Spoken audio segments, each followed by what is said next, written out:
Dans cet épisode, nous allons voir une différence, ou bien la différence plutôt qui existe entre un projet monolithique et un projet micro-framework. Et après, nous allons parler de Git, on va voir les notions de base, les commandes de base qui vont vous permettre de comprendre facilement vraiment de quoi il s'agit. Donc, avant de commencer, je crois que dans l'épisode passé, je crois bien l'épisode 3, nous avons ensemble fait toutes les installations. On a installé euh, Symfony. Et avant d'installer Symfony, nous avons installé WAMP qui nous a permis d'avoir accès au PHP et à MySQL. Après, nous avons installé aussi Git et nous avons fait aussi des configurations. Voilà. Et nous avons aussi créé un projet micro-framework. Donc, ce qu'on aura à faire maintenant, c'est de créer un projet monolithique afin de voir vraiment la différence qui existe entre ces deux types de projets. Donc, avant de commencer par créer le projet monolithique, je pense que nous avons besoin d'un éditeur. Donc, un éditeur, c'est un environnement dans lequel, ou bien un logiciel, tout simplement, dans lequel nous allons essayer d'écrire les codes pour réaliser notre projet. Généralement, j'utilise deux éditeurs, Sublime Text et Visual Studio. Donc, pour cet épisode, pour aller rapidement, je vais installer Sublime Text. Mais pour les épisodes prochains, chacun va essayer d'installer lui-même l'éditeur de test Visual Studio Code. Donc, commençons par l'installation de Sublime Text. Donc, pour installer Sublime Text, il suffit de taper Sublime Text dans votre navigateur. Moi, je prends Download. Maintenant, je cherche l'architecture 64 bits. Vu que ma machine a une architecture 64 bits, je clique sur ça et le téléchargement va se faire rapidement. J'attends que le téléchargement finisse. Très bien, mon téléchargement est fini. Je vais me rendre dans le dossier où se trouve le logiciel téléchargé. Donc pour l'installer, je double-clique, puis je clique sur Oui, puis sur Next, Next, Installer, Finish. Ainsi, nous venons d'installer le logiciel ou bien notre éditeur de test Sublime Text. On peut le chercher maintenant et voir si tout est OK. Donc, je vais lancer Sublime Text.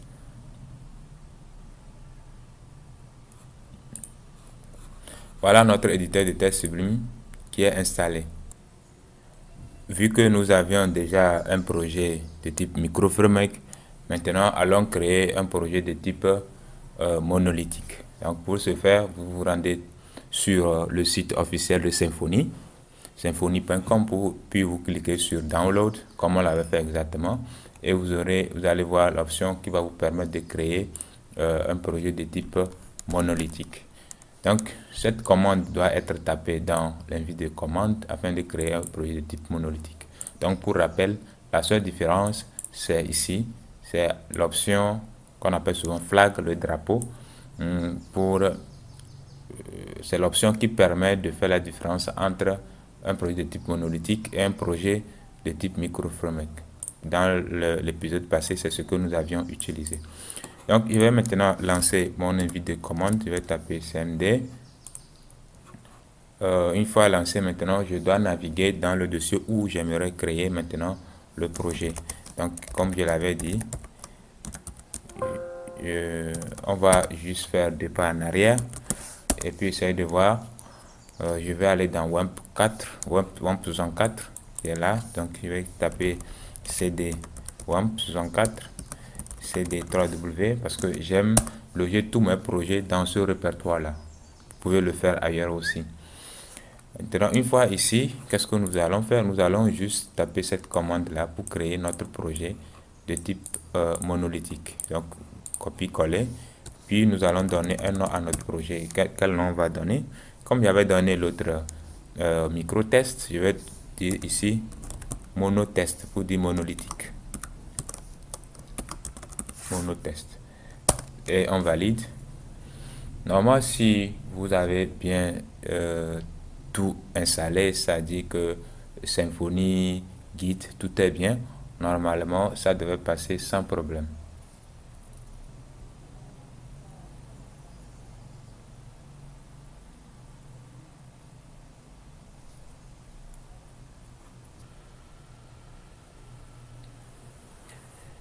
Voilà, notre projet est créé. En temps normal, on devrait installer Composer.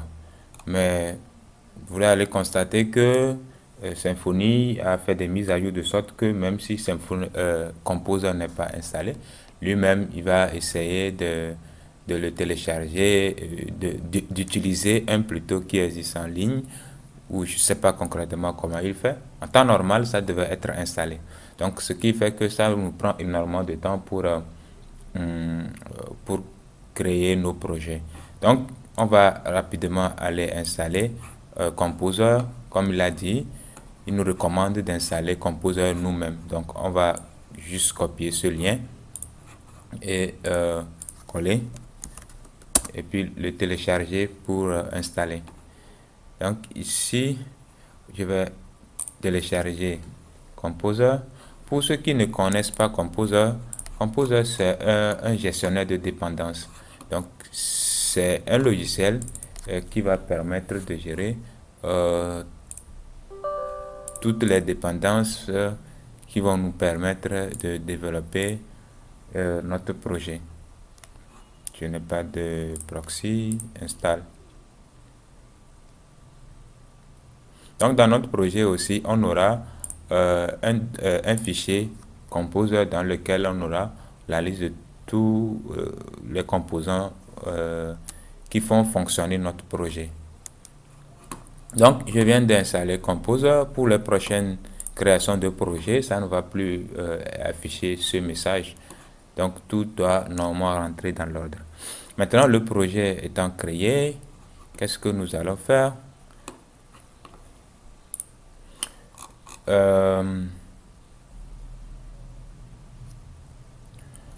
Nous allons dans un premier temps ouvrir le projet MicroFramework que nous avions créé dans l'épisode passé. Donc pour le faire, on se rend dans Files pour ceux qui ont installé la version anglaise de Sublime, puis Open Folder. Donc vous naviguez directement dans le dossier où vous avez logé votre projet. Moi, j'ai logé mon projet dans le dossier 3W de WAMP.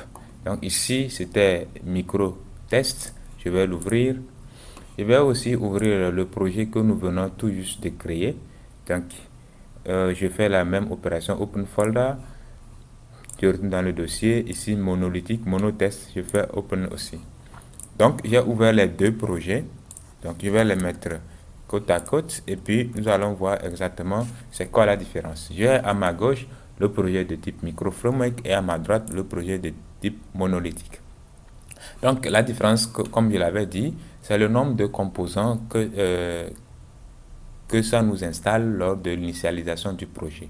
Pour les projets de type MicroFramework, il n'y a pas grand chose qui est installé et donc vous aurez à installer toutes les dépendances dont vous aurez besoin au fur et à mesure que vous évoluez. Donc, comme je l'ai dit, on a le MicroFramework qui est à gauche ici. On va essayer de voir les dépendances. Et comme je l'ai dit, pour voir les dépendances, il faut aller dans le fichier composer.json. Donc, si vous regardez très bien si vous regardez très bien dans ce fichier, voici les dépendances qui s'y trouvent.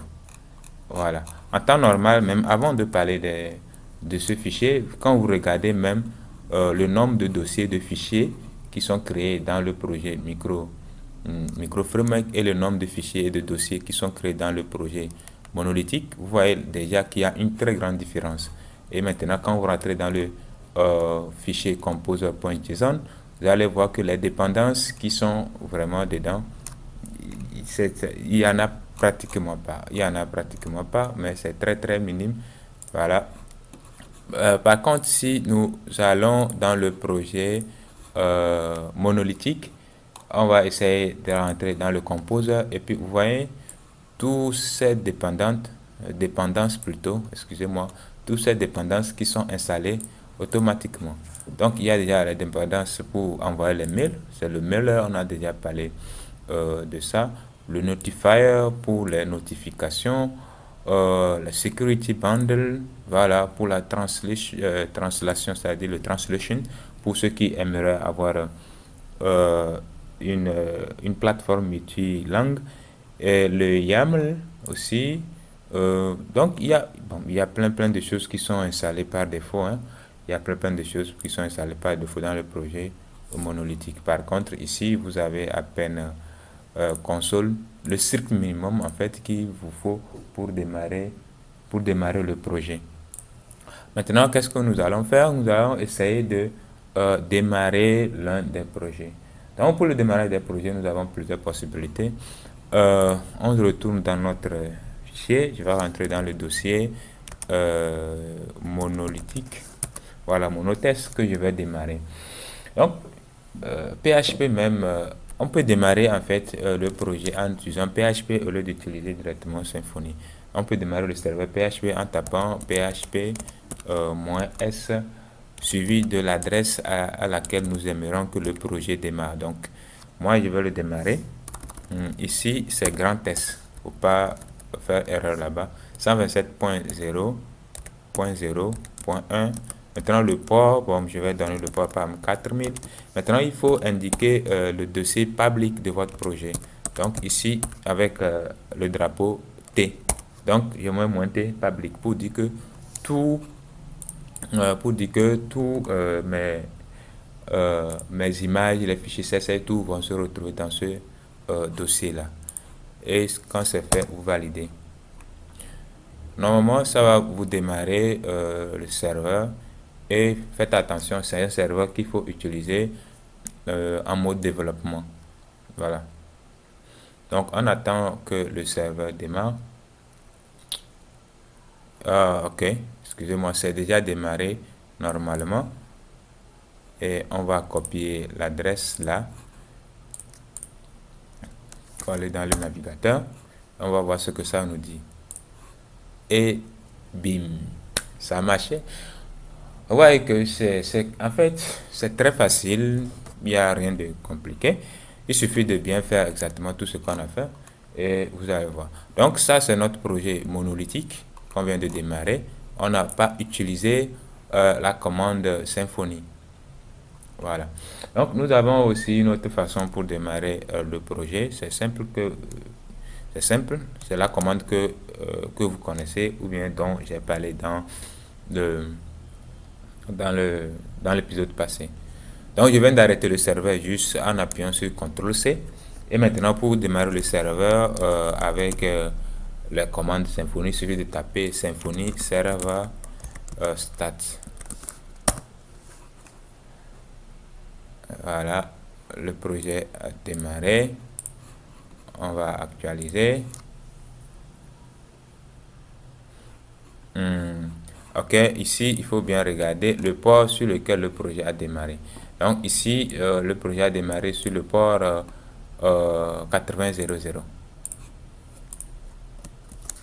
Pour ceux qui viennent de commencer, ou bien c'est la première épisode que vous êtes en train de suivre, vous allez remarquer que ici j'ai activé le HTTPS. Donc ma plateforme est sécurisée. En fait, pour le faire, c'était simple. C'était dans l'épisode passé. Il suffit juste d'installer le certificat Symfony CA install et tout sera fait. En fait, il suffit de venir ici, local web server, et vous allez voir la commande qui permet d'installer le certificat qui, voilà, Symfony server CA install. Donc, quand vous installez, quand vous tapez cette commande dans votre projet, ça active automatiquement la sécurité sur votre projet. C'est ce qui a fait que je vois le cadenas ici dans mon projet. Revenons. Maintenant, vous allez constater qu'une fois que le projet est démarré, je n'ai plus la possibilité de taper les commandes. Donc, qu'est-ce qu'il faut faire? Je vais arrêter encore mon serveur. Maintenant, le redémarrer. Mais nous avons une option plus simple. Hein. Au lieu de taper server stat, on tape tout simplement serve, qui est le diminutif de server stat. Et maintenant, on ajoute l'option D qui permet maintenant de démarrer le serveur, mais tout en nous laissant la possibilité de taper les commandes dans l'invite de commande ici. Par rapport à ce qu'on avait fait, mais on n'avait plus la possibilité. Donc, notre serveur est toujours démarré sur le port 8000. Donc, je vais essayer aussi de démarrer l'autre projet. Je vais lancer encore mon invite de commande et aussi me rendre dans l'autre dossier. Bon, CD 3W. Voilà, je vais rentrer, c'était, je pense, micro-test, micro-test. Voilà, et on va faire la même chose. Donc, on va juste taper Symfony serve-d pour démarrer notre projet. Cette fois-ci, constatez que notre projet est démarré sur quoi? Sur le port 8001. Contrairement à celui-ci qui est démarré sur le port 8000. Donc, dès que vous essayez de démarrer le projet, Symfony essaie de voir quels sont les ports qui sont disponibles. Donc, il sait automatiquement que ce serveur, celui-ci est déjà démarré sur le serveur 8000 et celui-ci est démarré sur le serveur 8001. Voilà. Donc, ici aussi, j'avais activé les proxys qui nous a permis de mettre en place un domaine très simple pour accéder à notre projet. Donc, pour accéder maintenant à ce nouveau projet qui est le micro-framework, je peux passer par l'invite de commande, excusez-moi, par l'adresse, et aussi je peux passer par, je crois que c'est ici, voilà, ce domaine que j'avais fait installer moi-même dans l'épisode passé. Pour ceux qui ne l'ont pas fait, vous pouvez retourner dans l'épisode 3 et puis essayer de voir. Je ne l'ai pas, ok, je devrais normalement faire d'autres opérations. Bon, donc pour ceux qui n'avaient pas suivi ça, je crois que vous pouvez aller voir comment est-ce que ça s'était passé. Je dois actuellement normalement démarrer aussi le proxy et ainsi de suite. Voilà. Maintenant, normalement, j'ai démarré plusieurs projets. Normalement, j'ai la possibilité de voir quels sont les serveurs qui sont démarrés actuellement. Donc, pour le faire, je tape Symfony serveur de .list et ça va nous donner les serveurs qui ont démarré. Voilà, donc le premier projet, le micro-test, et puis le deuxième monotest. Le premier est démarré sur le port 8001 avec le domaine test.wip et puis le deuxième sur 8000. Donc, vous voyez que ça devient très intéressant. Normalement, dès que vous êtes dans un projet comme ça, vous avez la possibilité de l'ouvrir directement sans aller directement dans votre navigateur. Au lieu de copier l'adresse pour aller coller dans le navigateur, je peux utiliser toujours une commande Symfony pour l'ouvrir. Donc, pour le faire, il suffit de taper Symfony open local. Et là, lui-même, il vous ouvre automatiquement le projet dans le navigateur. C'est l'essentiel que nous pouvons dire par rapport au projet monolithique, au projet micro-framework et toutes les possibilités que nous offrent les commandes. Bon, maintenant, si vous avez besoin de plus d'informations, il suffit de vous rendre sur le site officiel de Symfony, tout y est. Maintenant, nous allons parler un peu de Git et comme je l'avais dit, juste des commandes de base, des notions de base qui vont vous permettre de comprendre, excusez-moi, ce que c'est que Git exactement.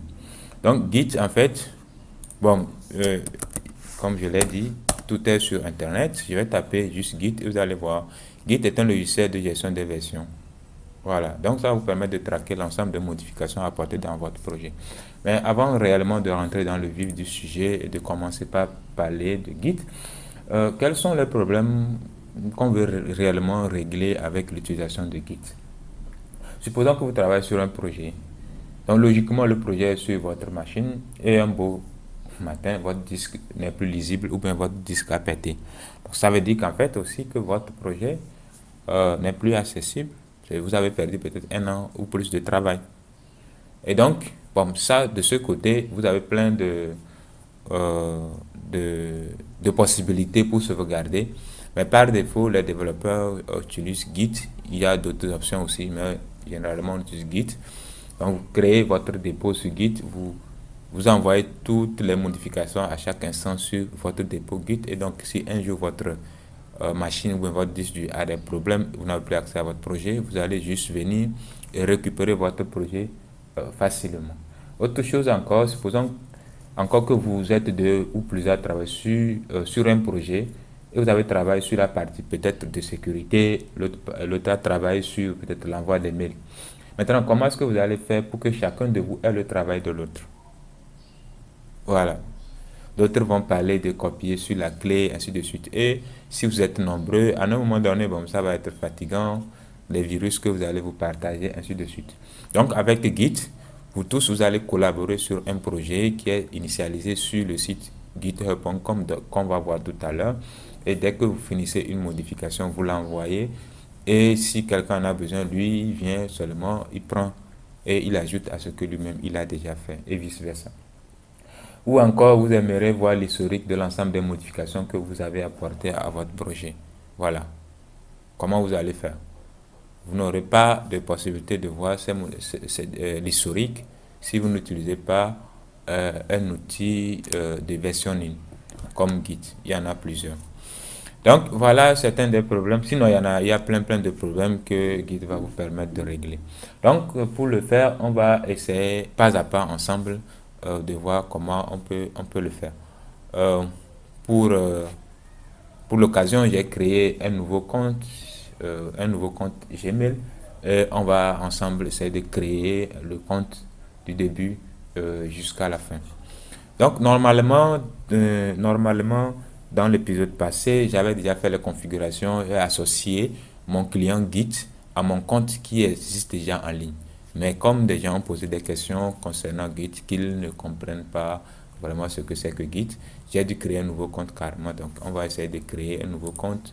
J'ai dû créer plutôt un nouveau compte mail que je vais utiliser maintenant pour créer, voilà, pour créer mon compte Git. Donc, pour d'abord créer le compte Git, il faut aller sur le site github.com. Voilà, une fois que vous êtes sur le site officiel de Git, qui est github.com, vous allez cliquer sur Sign Up, ça c'est pour créer un compte. Donc, bien avant de commencer ici, rassurez-vous que vous avez une adresse mail qui est fonctionnelle. Voilà, parce que c'est l'adresse mail que vous allez utiliser. Donc, la nouvelle adresse mail que moi j'ai créée, c'est alogeek, alogeek12 gmail.com. Je clique sur continuer. Maintenant, je vais mettre un mot de passe. Un mot de passe. Je vais mettre ceci. Comme chacun, le mot de passe est personnel. Hein. Voilà. Je fais continuer. J'espère que... Voilà, maintenant, le username, je vais mettre geek12. Je vais voir si... Ok, is available. Donc, rassurez-vous que le site vous dise que réellement que le username que vous avez rentré existe. Donc, moi, j'ai rentré alogeek12 comme username. Donc, maintenant, on me demande si j'aimerais recevoir les informations de mise à jour, les annonces de mise à jour via mail. Donc, Y pour dire yes et N pour no. Bon, moi, j'en ai pas besoin. Maintenant, je clique sur continuer. Maintenant, vérification. Veuillez résoudre cette énigme pour nous prouver que vous êtes une personne. Allez, vérifier. Sélectionnez la galaxie en spirale.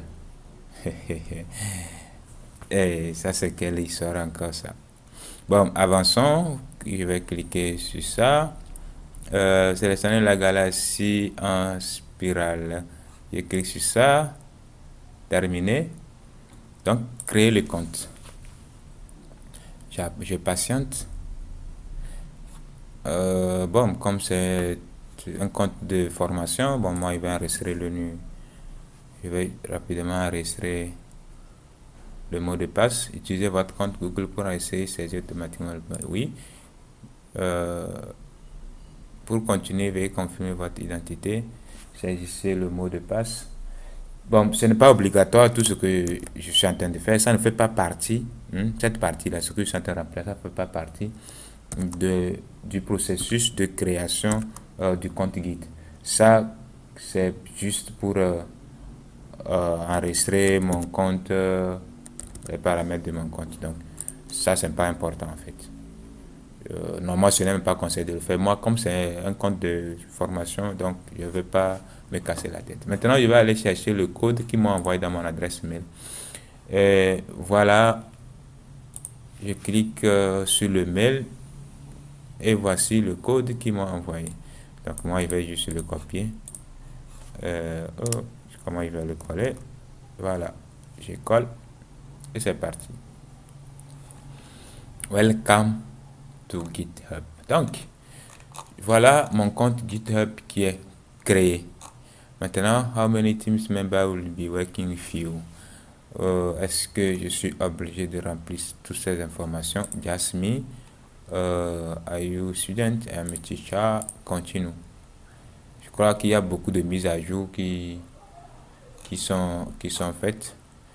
Donc, collaborative coding, security, client app, team administration, community. Bon, tout ça, bon, moi, je suis community, team administration, project management, continual improvement, security, non, ça me dérange pas, je n'en ai pas besoin, ça me va.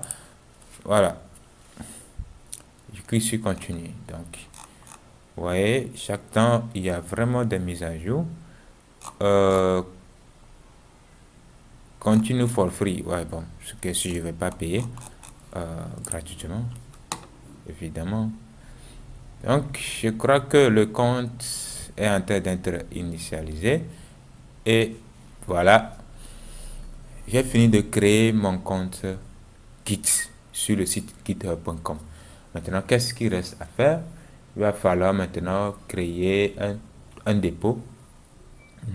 Mais avant de commencer, je crois que nous allons reprendre les mêmes choses qu'on a fait hier. On va faire les configurations pour rattacher notre client à notre nouveau compte. Voilà. Donc, normalement, quand vous vous connectez à l'extrême droit ici, vous avez les options de votre profil. Donc, je clique sur your profil. Pour voir, normalement, quand vous venez ici, vous avez les informations de vos projets, l'ensemble des projets, des répertoires, des dépôts que vous avez. Maintenant, moi, je vais voir ici, je vais éditer juste pour ajouter mon nom. Donc, ici, je vais mettre, je pense que je vais mettre Geek Alou. Donc, c'est ça qui sera, je vais plutôt mettre Alou Geek. Voilà. Je clique sur Save. Donc, mon nom ici, c'est Alou Geek. Donc, pour faire la configuration dont j'ai parlé, donc, il suffit de taper git config et puis on va refaire la même chose qu'on avait fait de l'autre côté. Donc, on va essayer de taper cette commande git config global user.name juste pour montrer à notre client Git que, ou bien pour rattacher, ou bien pour relier de façon simple, pour relier notre client à notre dépôt ou bien à notre compte Git qu'on vient de créer. Donc ici, il faut spécifier votre username.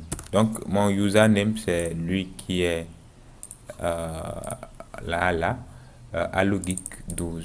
Donc moi j'aime le copier-coller, hein. Donc je le colle ici et puis je valide. Maintenant, il reste quoi encore? Il reste maintenant l'adresse mail. L'adresse mail. Excusez-moi, pour la première option, j'ai fait une petite erreur. Normalement, ce n'est pas le username. Bon, ça aussi, ça marche. Hein. Ça marche, on va laisser ça comme ça. Normalement, c'est le name. Bon, pouvez mettre le name, le username. On va continuer. Maintenant, on va mettre notre adresse mail. Et moi, mon adresse mail, c'est quoi déjà? C'est alogeek12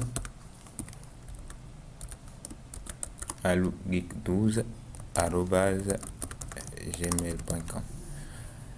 Voilà, et puis on valide. Donc, nous venons de finir les configurations pour attacher notre client Git à notre compte qu'on vient de créer. Une petite parenthèse. Normalement, avant de pouvoir taper ces commandes Git que je suis en train de taper, cela suppose que vous avez déjà installé le client Git sur votre machine. Je vais revoir dans l'épisode passé, on avait téléchargé Git et on l'a installé. Donc, pour ceux qui ne l'ont pas fait, prière retourner dans l'épisode 3 et suivre les étapes, installer Git. Sinon, vous n'allez pas pouvoir taper les commandes. Quand vous allez taper, on va vous dire que Git n'est pas reconnu en tant que commande. Voilà. Donc maintenant que nous avons fini les configurations, on va passer à la création d'un dépôt Git. Donc on revient sur notre compte. Pour ceux qui ne retrouvent pas cette page, il suffit de cliquer sur l'icône, d'accord, le logo de Git ici, et vous allez tomber sur cette page. Maintenant, pour créer un dépôt Git, cliquez simplement sur Create Repository. Et une fois là-bas, vous allez mettre le nom de votre repository. Donc, nous allons donner un nom. Et quel nom on va donner? On va utiliser notre projet micro-test. Donc, je vais lui donner le nom micro-test. Et je veux que ça soit un dépôt privé. Quand on dit un dépôt privé, ça veut dire que seuls ceux à qui vous allez donner les accès auront la possibilité d'avoir accès à votre projet. Permettez-moi la tautologie. Et maintenant, on va faire comment? On va laisser tout le reste par défaut. Donc, je clique sur Create Repository. Voilà, mon repository est créé.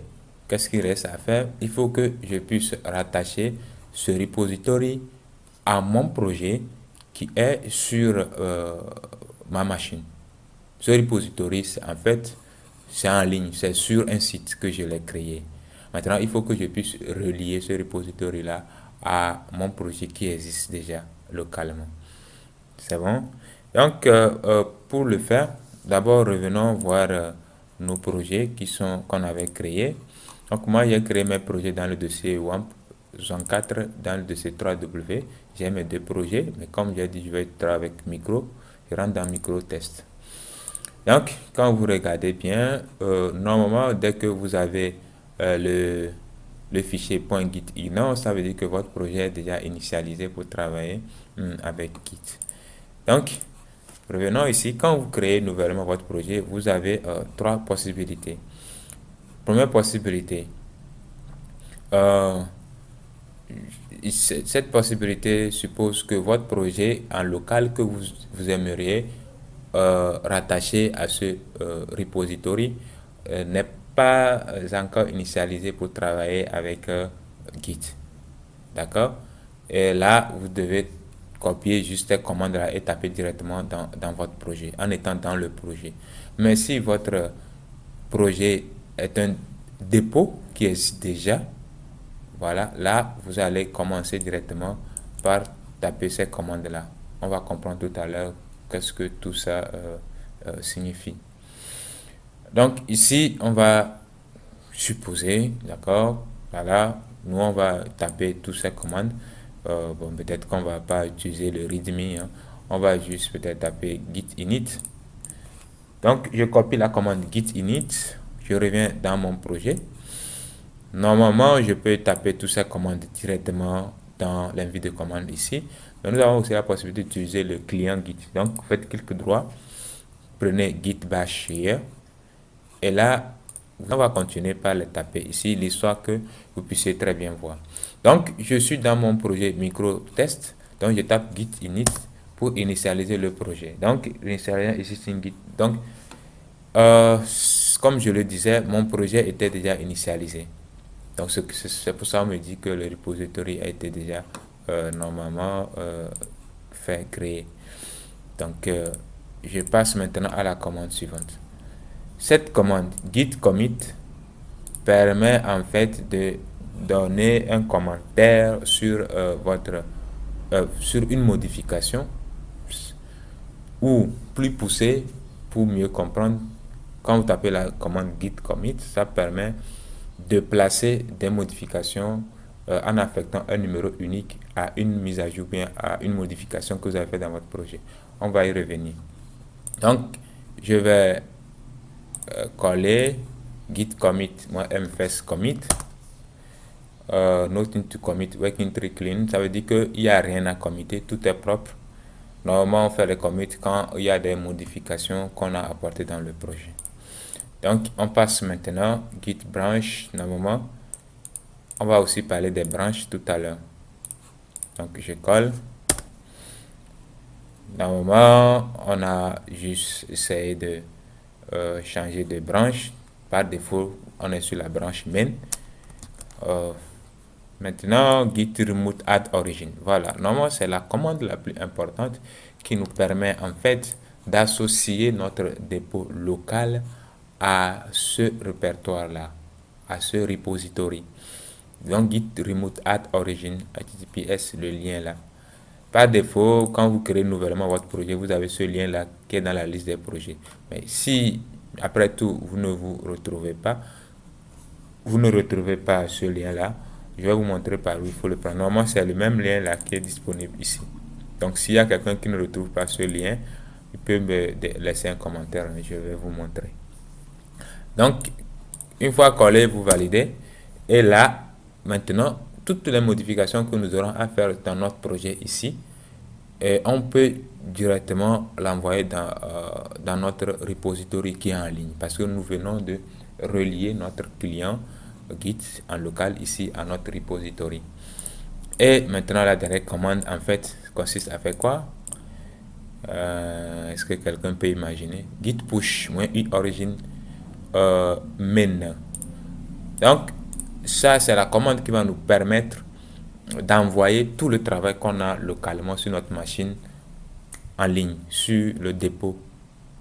Donc, tous les fichiers qui se retrouvent dans notre projet microtest vont se retrouver directement dans notre repository. De sorte que si quelqu'un aussi veut, il peut rapidement prendre ça puis continuer. Donc, je valide. On va voir ce qu'il va nous dire.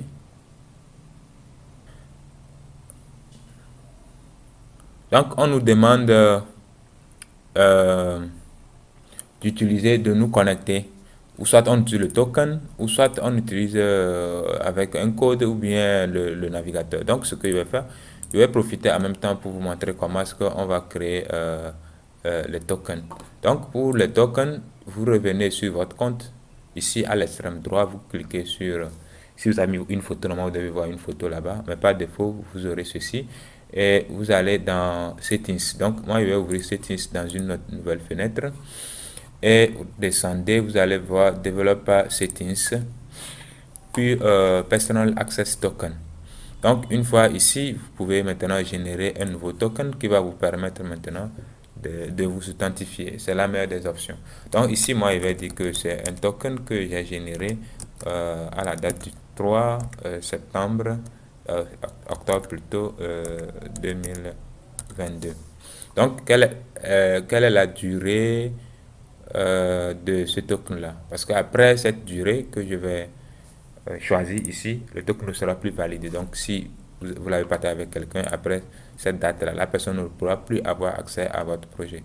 Maintenant, en utilisant ce token, quels sont l'ensemble des actions que l'utilisateur qui utilise ce token peut faire sur votre projet? Donc, déploiement, sécurité, bon, par défaut, ce qu'on va faire, on va juste tout cocher. Je pense qu'on aura une série carrément pour vraiment prendre les choses une à une et puis les expliquer. Bon, pour ceux qui en ont besoin, vous pouvez me faire signe et puis on va voir. Donc, maintenant que j'ai tout coché, je clique sur Créer token. Et là, on me donne le token ici. Donc, je dois le garder quelque part en sécurité. Sinon, dès que vous quittez ici, vous ne pourrez plus avoir accès à votre token. Donc, je le copie et je vais le déposer dans un fichier quelque part. Donc, je vais le coller ici. Donc, c'est ce token maintenant que je vais utiliser pour, voilà, pour pouvoir faire le push que j'ai lancé ici. Donc, je colle et puis je fais sign in. Non, c'est ici plutôt. Voilà. Donc, voilà, commence par envoyer le travail. Donc, le projet vient d'être envoyé sur mon repository. Donc, retournons dans notre repository et maintenant, on va actualiser pour voir ce qui s'est passé. Et bang, voilà. On a notre projet qui se retrouve dans notre repository. Donc, à l'instant où je suis en train de parler, si ma machine ou bien mon disque dur n'est plus fonctionnel, je ne vais rien perdre en fait. Il suffit seulement que je prenne une nouvelle machine, je me connecte encore avec, je me connecte avec mon compte Git et puis je peux tout simplement récupérer tous mes projets. Donc voilà, on vient d'envoyer notre projet sur Git. Maintenant, on avait ouvert le projet dans, bon, je vais fermer celui-ci, on va juste travailler avec celui-ci. Voilà. Donc voilà notre projet qui est ouvert. On va supposer qu'on a créé juste un fichier. Bon, pour le moment, on n'a pas commencé par coder, hein. C'est juste pour vous montrer le fonctionnement de Git en fait. Donc je vais essayer de créer un fichier ici que je vais enregistrer et je vais l'appeler peut-être test.php.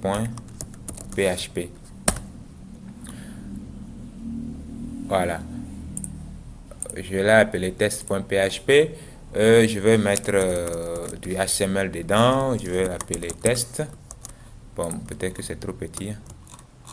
Voilà. Donc, c'est juste des tests que je vais faire que vous voyez. En fait, comme je l'ai dit, vous apportez des modifications dans votre projet. Vous avez la possibilité de voir l'historique des modifications. Vous avez la possibilité, après avoir fait une modification, d'envoyer automatiquement, pas automatiquement, mais d'envoyer ces modifications-là sur votre repository. Donc, c'est ce que je veux qu'on essaye de voir. Donc, je viens d'apporter une modification à mon projet. Qu'est-ce que je vais faire? Je retourne dans mon invité commande et j'essaie de voir maintenant quelles sont les modifications qui ont été apportées à mon projet. Ici, je tape tout simplement git status. Et là, voilà, il me dit que il y a un nouveau fichier qui a été créé. Mais quand on dit untracked files, ça veut dire en fait que c'est un fichier qui n'est pas encore reconnu par Git. Ce n'est comment je vais le dire tout simplement. Bon, pour faire simple, c'est un fichier qui n'est pas dans la base de données locale de Git. Voilà. Donc, pour l'ajouter, pour qu'il puisse faire partie de notre base de données locale de Git, il suffit de taper git add, suivi maintenant du nom du fichier que vous voulez ajouter. Donc, je peux copier le lien, la coller, mais s'il y a plusieurs modifications et que vous aimeriez ajouter toutes ces modifications-là automatiquement, il suffit de taper git add point et vous envoyez. Maintenant, si je retape encore git status, vous allez voir que ça passe de la couleur rouge à la couleur verte. Et donc, on nous dit maintenant que le fichier maintenant est reconnu par Git, mais ne dispose pas encore d'un numéro d'identification. En fait, toutes les modifications que vous faites dans votre projet, et quand vous voulez l'envoyer en ligne, chaque modification a un numéro d'identification. Et à chaque numéro d'identification, maintenant, vous associez un commentaire pour que tous ceux qui collaborent avec vous sur le projet puissent savoir que, voilà, voilà les modifications que notre collaborateur a apportées sur le projet. Donc, ici, pour le faire, je vais juste taper git commit. Donc, pour ajouter maintenant le commentaire, je vais juste dire que j'ai créé un fichier test.php tout simplement et puis je valide. Donc maintenant, normalement, si je fais encore git status, on va vous dire que oui, votre répertoire est clean parce que il n'y a plus de modification. La modification que j'ai apportée vient d'être ajoutée à la base de données locale avec un numéro d'identification bien connu. Maintenant, si je tape un git logs, voilà, git log plutôt, voilà, je viens de taper git log. Avec ça, c'est la commande qui va nous permettre de voir l'historique de l'ensemble des modifications qui sont apportées à notre projet. Donc ici, vous voyez, auteur, ça c'est moi, la date. Maintenant, le commentaire que j'avais ajouté quand j'étais en train de faire, comment on l'appelle-t-on, le commit. Et maintenant, ça c'est le numéro d'identification unique qui est associé à la modification en question. Maintenant, vous allez constater que dans le processus d'initialisation de notre projet, on avait tapé une commande add initial set of file. Bon, ça c'est des trucs par défaut qu'on avait mis en place. Voilà. Donc, normalement, une fois que cette modification est faite, j'ai fait git commit. Vous allez voir que comme cette modification n'est pas encore prise en compte ici. Si je reviens ici, on ne va pas retrouver ce fichier là parce que normalement ce fichier est censé être là-bas, juste dans le SRC. Or je suis dans le SRC et ce fichier n'est pas là. Donc pour que ce fichier puisse se retrouver en ligne, pour que mes collaborateurs puissent le prendre, on va taper la commande git push. Git push, et quand on tape git push, voilà, il a envoyé automatiquement les modifications qu'on a apportées à notre projet. Donc retournons sur notre repository et voilà, notre fichier se retrouve là-bas. Très facile, n'est-ce pas? Voilà. Maintenant, si entre-temps, vous avez un autre collaborateur aussi qui a travaillé et qui a envoyé le travail sur le repository que vous aimeriez prendre, vous avez juste à faire, au lieu de faire push, maintenant vous allez faire git pull. Donc, quand vous faites git pull, s'il y a des modifications, ça va venir sur votre machine. Voilà, already up to date, ça veut dire qu'en fait que votre repository local est déjà à jour. Donc, il n'y a pas de modification en ligne. Voilà, il n'y a pas de modification en ligne. Donc, s'il y en avait, ça va prendre ça et puis vous amener. Donc, il y a plein de choses. Hein. Il y a plein de commandes dont on peut parler. Il y a par exemple les branches, git branch. Donc, normalement, quand vous tapez git branch, ça va essayer de montrer l'ensemble des branches. En fait, c'est quoi l'histoire derrière les branches? Vous pouvez ensemble travailler sur un projet, mais vous allez souhaiter que, voilà, quand je prends le travail de l'autre, il faut que je vois uniquement ce qu'il a fait. Je ne veux pas qu'en prenant son travail, que ça vienne, comment l'appelle-t-on, comment on va le dire ça, que ça vienne s'associer au travail que j'ai fait. Voilà. Je veux que quand je prends son travail, malgré que moi si j'ai travaillé, je veux pouvoir voir uniquement son travail. Et si je juge compatible, je juge son travail compatible avec ce que moi j'ai fait, alors je peux maintenant jumeler ça avec moi, mon travail. Donc, pour pouvoir arriver à ça, on va travailler avec ce qu'on appelle les branches. Donc, chacun crée une branche et travaille sur sa branche. Bon, très rapidement, très brièvement, pour créer une branche, par exemple, je vais taper git branche. Moi, je vais créer une branche que je vais appeler Alou. Donc, si je tape git branche, ça va montrer deux branches, Alou et puis main.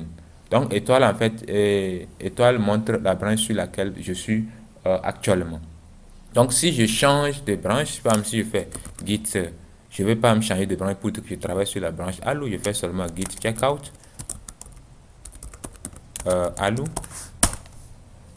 Switch to Alou. Donc maintenant je suis sur la branche Alou. Normalement, si je fais git branch, vous voyez que ça me met étoile et puis Alou au niveau étoile et puis la couleur verte au niveau de la branche Alou. Très bien.